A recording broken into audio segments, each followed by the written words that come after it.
made a tryst with destiny, and now the time comes when we shall redeem our pledge, not only or in full measure, but very substantially.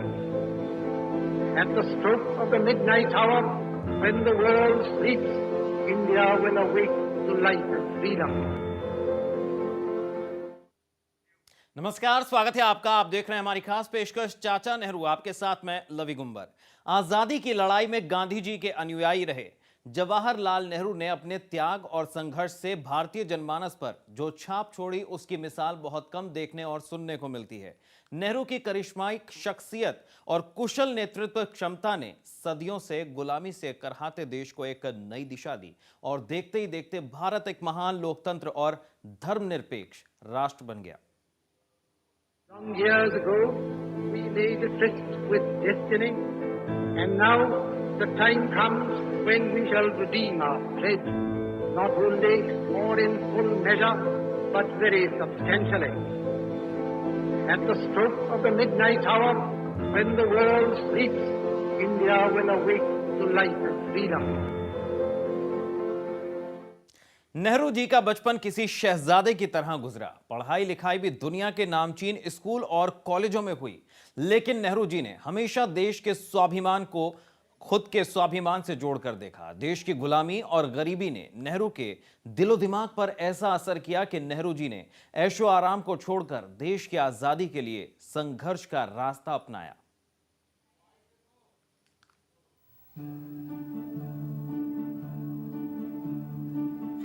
14 नवंबर 1989 को इलाहाबाद में पंडित मोतीलाल नेहरू के घर जवाहरलाल नेहरू का जन्म हुआ।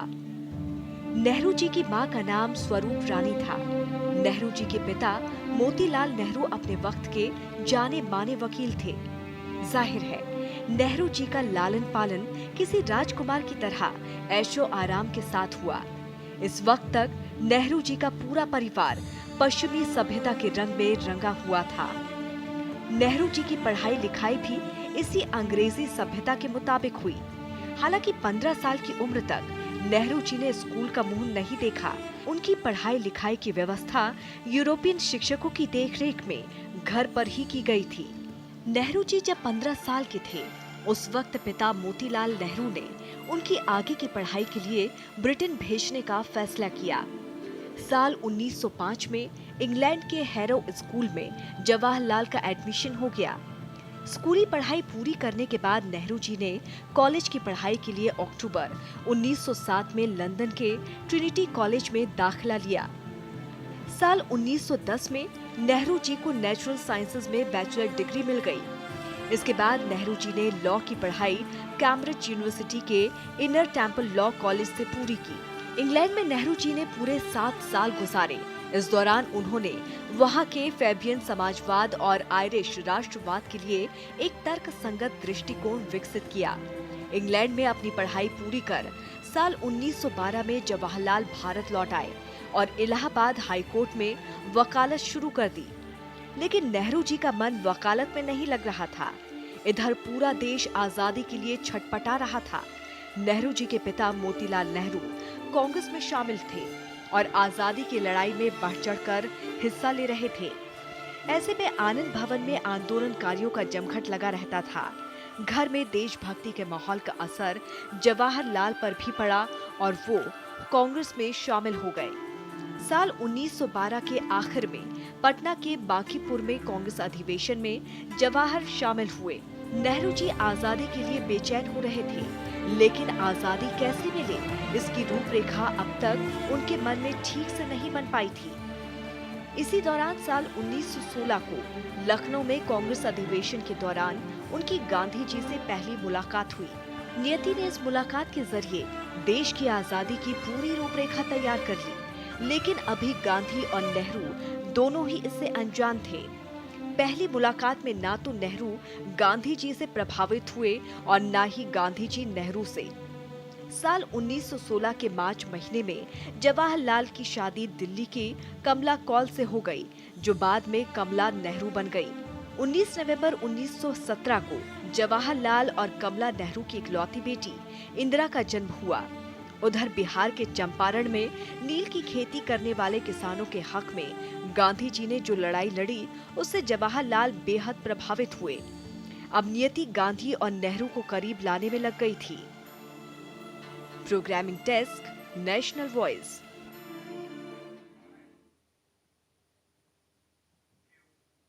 तो वैसे तो इंग्लैंड से लौटने के कुछ ही दिनों के बाद ही नेहरू जी ने राजनीति में कदम रख दिया था, लेकिन 1919 में जलियांवाला बाग कांड से नेहरू जी इतने आहत हुए कि अब वो पूरी तरह से आजादी की जंग में कूद पड़े।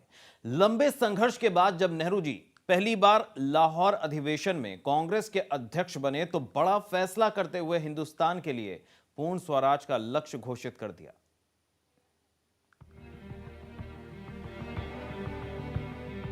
वैसे तो 1912 में ही जवाहरलाल नेहरू राजनीति में शामिल हो चुके थे, लेकिन उनकी असली दीक्षा 1919 में हुई। अमृतसर के जलियांवाला बाग में जो कुछ हुआ, उसने नेहरू जी को झकझोर कर रख दिया। 13 अप्रैल 1919 को बैसाखी वाले दिन जलियांवाला बाग में लोग रॉलेट एक्ट के विरोध में शांतिपूर्वक सभा कर रहे थे। उसी वक्त जनरल डायर ने निहत्थे लोगों पर बिना किसी चेतावनी के फायरिंग के आदेश दे दिए। इस नरसंहार में करीब 375 लोगों की मौत हो गई, जबकि हजारों घायल हुए। इस घटना से नेहरू समेत पूरा देश सन्न रह गया। अब युवा जवाहरलाल के लिए चुप बैठना असंभव था। नेहरू पूरी तरह से आजादी के आंदोलन में कूद पड़े।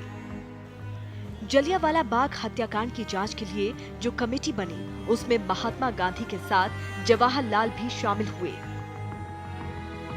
1920 में जब गांधी जी ने असहयोग आंदोलन छेड़ा, तो जवाहरलाल नेहरू ने इस आंदोलन में बढ़ चढ़कर हिस्सा लिया।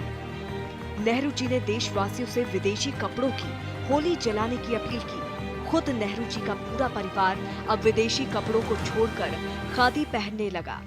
साल 1921 के आखिर में अंग्रेजी हुकूमत ने जवाहरलाल को पिता मोतीलाल नेहरू समेत गिरफ्तार कर जेल में डाल दिया। दोनों को 6-6 महीने की सजा हुई। ये नेहरू जी की पहली जेल यात्रा थी। इस जेल यात्रा ने नेहरू के दिल में आजादी के जज्बे को और मजबूत कर दिया। 6 महीने बाद जब नेहरू जेल से छूटे, तो एक बार फिर विदेशी कपड़ों के बहिष्कार आंदोलन में जुट गए।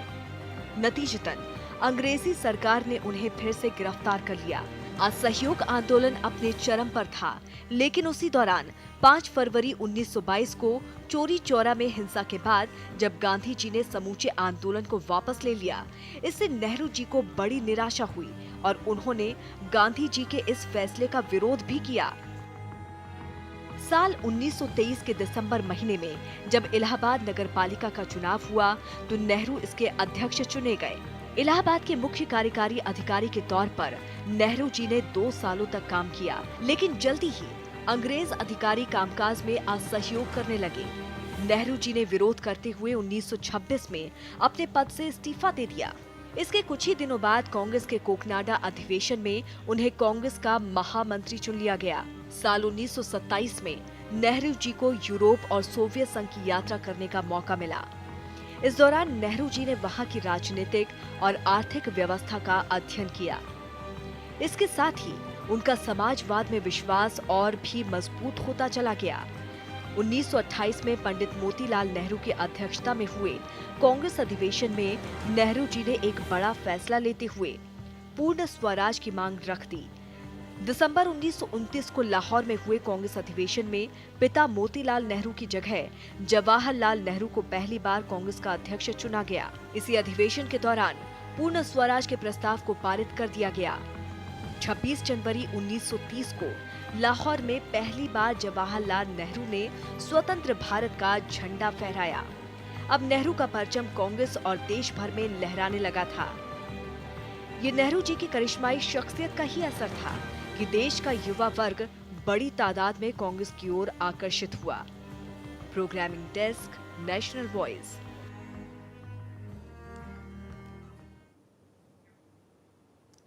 तो 30 से 40 का दशक नेहरू जी के लिए बेहद खास था। नेहरू जी अब आजादी की लड़ाई में गांधी जी के उत्तराधिकारी के तौर पर स्थापित हो गए थे। गांधी जी के हर आंदोलन में नेहरू जी ने बढ़ चढ़कर हिस्सा लिया और उनके इस कदम से देश अब तेजी से आजादी की ओर बढ़ चला था। देखिए रिपोर्ट।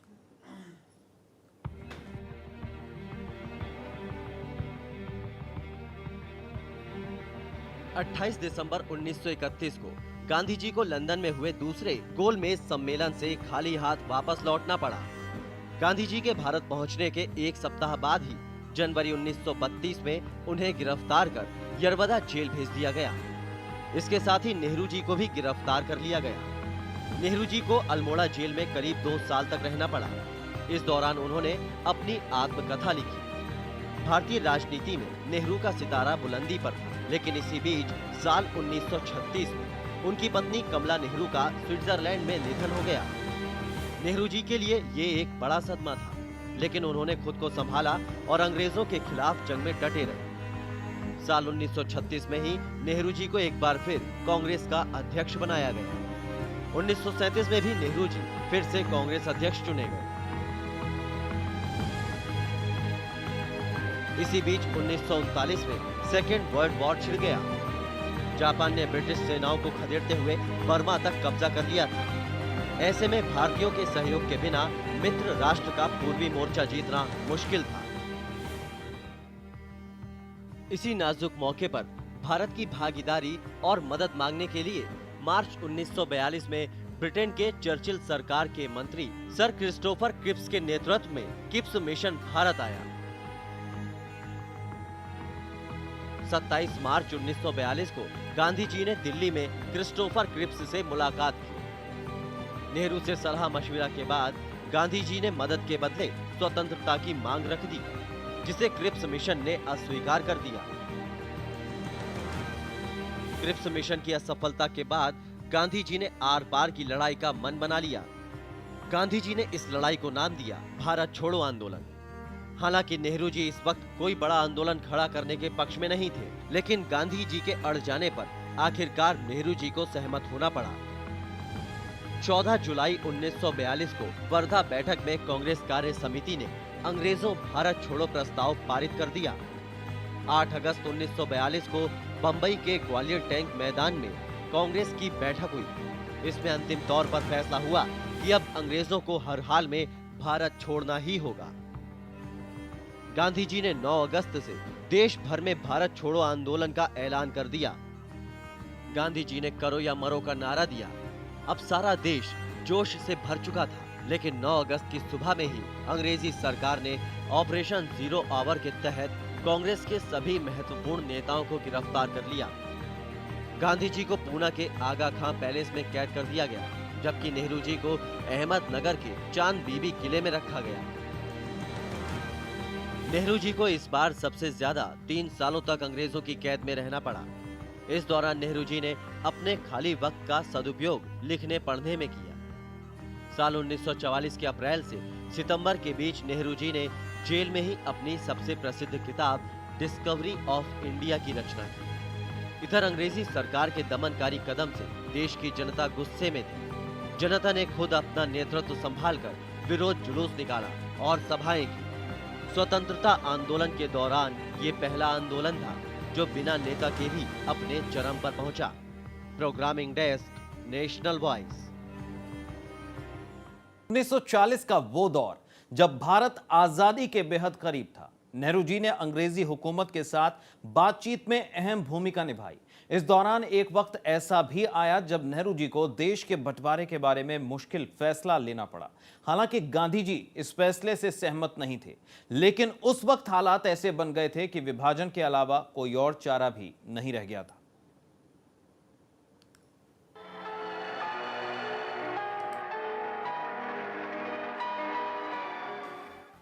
भारत छोड़ो आंदोलन के दौरान 9 अगस्त 1942 में गिरफ्तार हुए नेहरू जी को अंग्रेजी हुकूमत ने 15 जून 1945 को बिना शर्त रिहा कर दिया।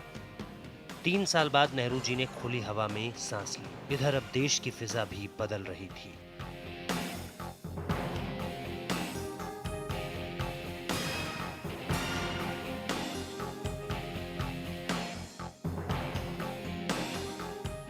सेकेंड वर्ल्ड वॉर के बाद ब्रिटेन में जबरदस्त उलटफेर करते हुए लेबर पार्टी की सरकार बन गई।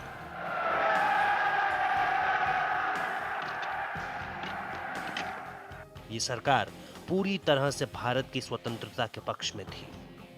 अब हिंदुस्तान अपनी आजादी की ओर तेजी से बढ़ रहा था। आजादी की रूपरेखा तय करने के लिए 24 मार्च 1946 को कैबिनेट मिशन भारत पहुंचा। कैबिनेट मिशन से बातचीत में भी नेहरू जी ने अहम भूमिका निभाई।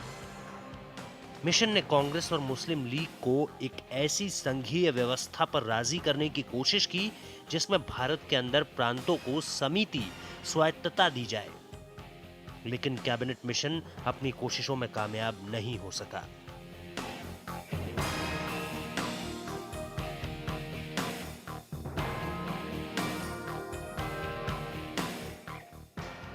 इस मिशन के असफल हो जाने के बाद 16 अगस्त 1946 को जिन्ना ने पाकिस्तान की स्थापना के लिए डायरेक्ट एक्शन का ऐलान कर दिया।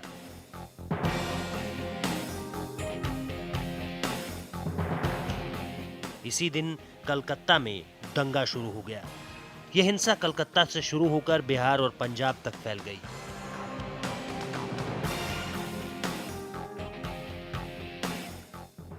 अब वायसराय लॉर्ड वेवेल की अपील पर दंगा रोकने के लिए कांग्रेस और मुस्लिम लीग अंतरिम सरकार बनाने पर राजी हो गई।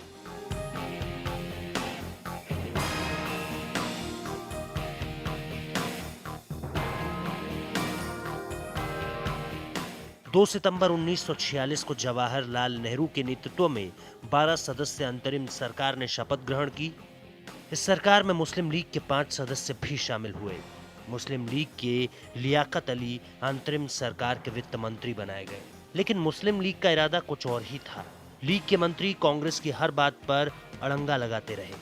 इसी दौरान लॉर्ड वेवेल की जगह लॉर्ड माउंटबेटन को फरवरी 1947 में भारत का नया वाइसरॉय नियुक्त कर दिया गया।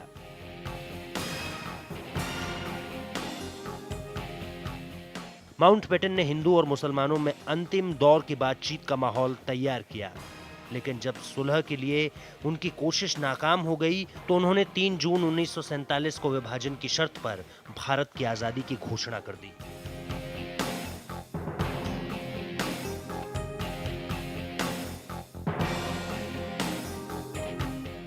गांधी जी विभाजन के सख्त खिलाफ थे, लेकिन नेहरू देश की हालत को व्यवहारिक नजरिए से देख रहे थे।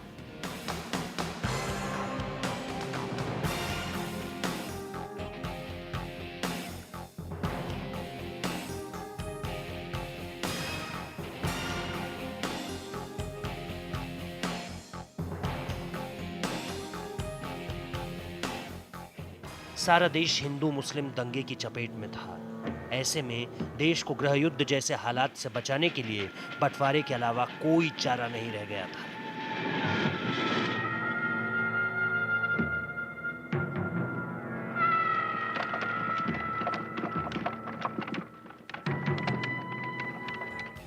गांधी जी के बहुमत के आगे उन्हें झुकना पड़ा। अब पाकिस्तान का बनना तय हो गया।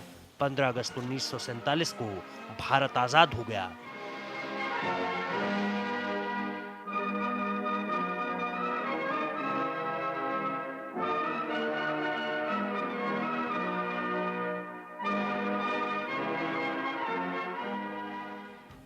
गांधी जी की पसंद जवाहरलाल नेहरू देश के पहले प्रधानमंत्री बनाए गए।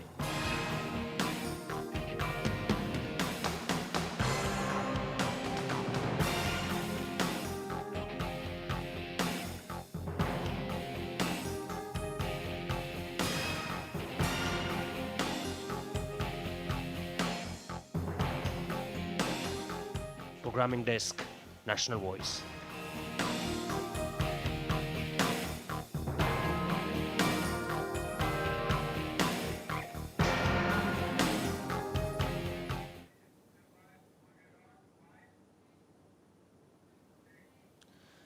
और इसी के साथ खास पेशकश में अभी के लिए बस इतना ही। नेहरू जी ने देश को आजाद कराने से लेकर भारत को आधुनिक राष्ट्र के तौर पर गढ़ने से जो योगदान दिया, उसका आज भी सारा देश कर्जदार है। नेहरू जी आजादी की जंग के सेनानी रहे और स्वतंत्र भारत के पहले प्रधानमंत्री। अपनी हर भूमिका को नेहरू जी ने बड़ी शिद्दत से निभाया। नेहरू जी ने देश के लिए एक सपना देखा और संघर्ष के दम पर उसे पूरा कर दिखाया। तो हमारी इस खास पेशकश में फिलहाल इतना ही। दीजिए इजाजत। नमस्कार, जय Hind. Long years ago, we made a tryst with destiny, and now the time comes when we shall redeem our pledge. not only or in full measure, but very substantially. At the stroke of the midnight hour, when the world sleeps, India will awake to life and freedom.